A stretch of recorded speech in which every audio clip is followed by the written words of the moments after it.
Chapter 23 of Tuor and the Fall of Gondolin. Okay, so let's back up a bit in time to before the fall of Doriath and before the fall of Nargothrond, back during the Nirnaeth Arnodiad. Okay, so we know that Húrin's brother Huor dies in that battle, and we know that his wife Rian gives birth to their son Tuor, whom she sends to be fostered by the Sindar. Well, when Tuor is 16 years old, the elves decide to go to the havens at the mouth of Sirion, but when they go on the journey, a group of orcs and Easterlings attacks them, taking Tuor as prisoner. He's enslaved by them for about 3 years until he escapes and returns home, where he lives on his own for 4 years.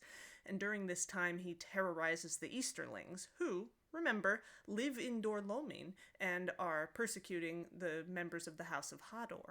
But Ulmo has chosen Tuor to be an instrument of fate, so he puts it into Tuor's heart to secretly leave Heathlum and go west to the sea in the land of Nevrast.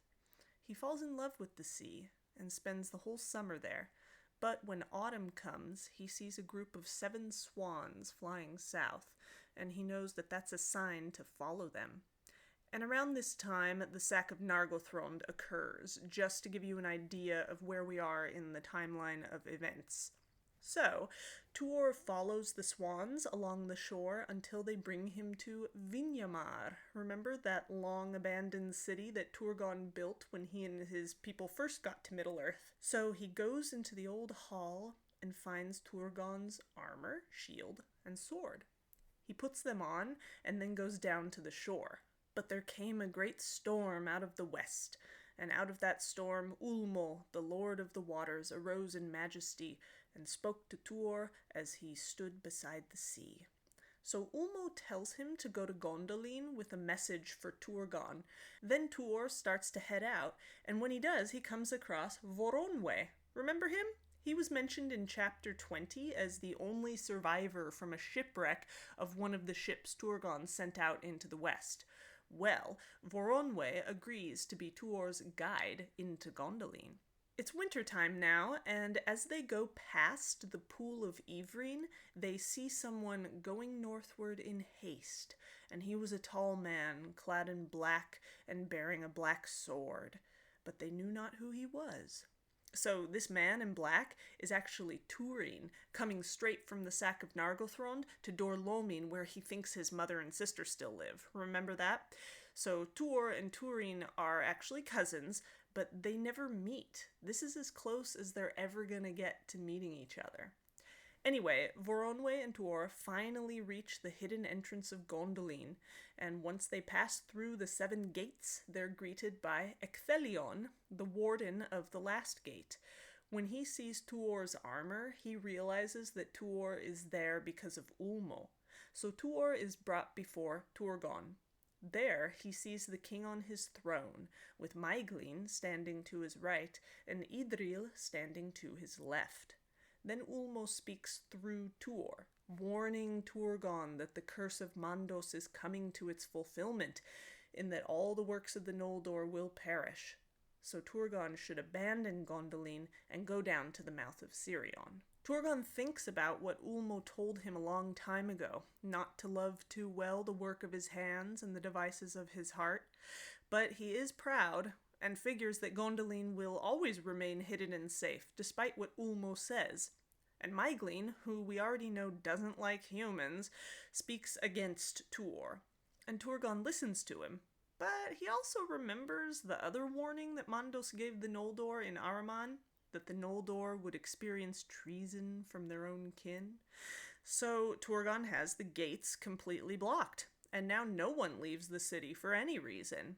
They only receive news of the outside world from the Eagles, and that's how they find out about the sack of Nargothrond, the ruin of Doriath, and the death of Dior.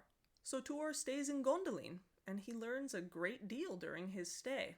And he and Idril eventually fall in love, which makes Maeglin very angry, to say the least, because remember that he wants to possess Idril because she's the only heir to Turgon's throne. Super creepy. Well, after 7 years pass, Turgon allows Tuor to marry Idril. Wow. This is because even though Turgon didn't heed Ulmo's warning to leave Gondolin, he figures there must be something special about this man. Also, he remembers what Huor told him on the battlefield, that hope would come from both their houses. So, the wedding is a happy day because virtually everyone in Gondolin likes Tuor. Well, except Maeglin and his creepy followers. This is the second union of elves and men, Beren and Luthien being the first, if you recall. So a year later, their son Eärendil is born. A light was in his face as the light of heaven, and he had the beauty and the wisdom of the Eldar, and the strength and hardihood of the men of old, and the sea spoke ever in his ear and heart, even as with Tuor, his father. So the days go by happily, but unbeknownst to everyone in the city, Morgoth eventually learns of Gondolin's general vicinity after old man Húrin yells out at the closed gates, remember that? And Idril gets a sense of foreboding, so she has a secret tunnel dug leading away from the hidden valley. Only a few people know about it, and Maeglin is definitely not one of them. Speaking of Maeglin, he often breaks Turgon's rule that no one can go beyond the mountains, because he likes to go out mining way far away from the city. Well, one day, when he's out doing this, he gets captured by orcs and taken straight to Angband. And, fearing torment, he buys his freedom by telling Morgoth everything about Gondolin, where it's located, how to attack it. And Morgoth promises him lordship over Gondolin and possession of Idril. And indeed, desire for Idril and hatred for Tuor led Maeglin the easier to his treachery, most infamous in all the histories of the Elder Days. Wow! Even crazy old Feanor was never in direct cahoots with Morgoth, so that's pretty bad. So Morgoth lets him go back to Gondolin as a sort of agent from within, and no one suspects a thing. Some more time passes, and when Eärendil is 7 years old, the people of Gondolin hold a festival of the sun in which they are all out and about on the city walls, waiting for the sunrise. And it's then that Morgoth attacks. He loosed upon Gondolin his Balrogs and his orcs and his wolves, and with them came dragons of the brood of Glaurung, and they were become now many and terrible.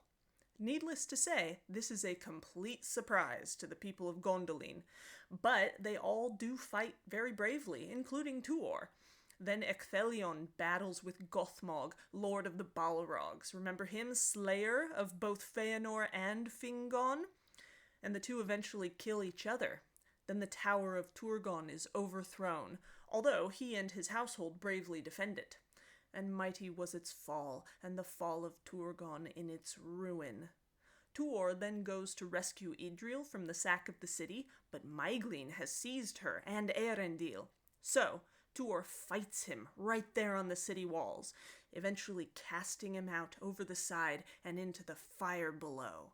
Then Tuor and Idril take the remnants of the people through the secret passageway that Idril had built, and this leads towards the northern mountains. Of course, Morgoth's forces don't know about it because Maeglin didn't know about it, and once everyone leaves the tunnel, they are able to escape unseen amid the smoke from the dragon's flames. They go through a treacherous pass in the mountains where they are attacked by a group of orcs and a Balrog, and Glorfindel, a captain of Gondolin, duels bravely with the Balrog until both of them fall from the sheer precipice to their deaths. Then the eagles cast all the orcs off the cliff as well, so they can't get word back to Morgoth that there were escapees running away. So the group of refugees from Gondolin go down to the mouth of the river Sirion and join with the people who escaped Doriath. And remember, that's where Elwing, Dior's daughter, is.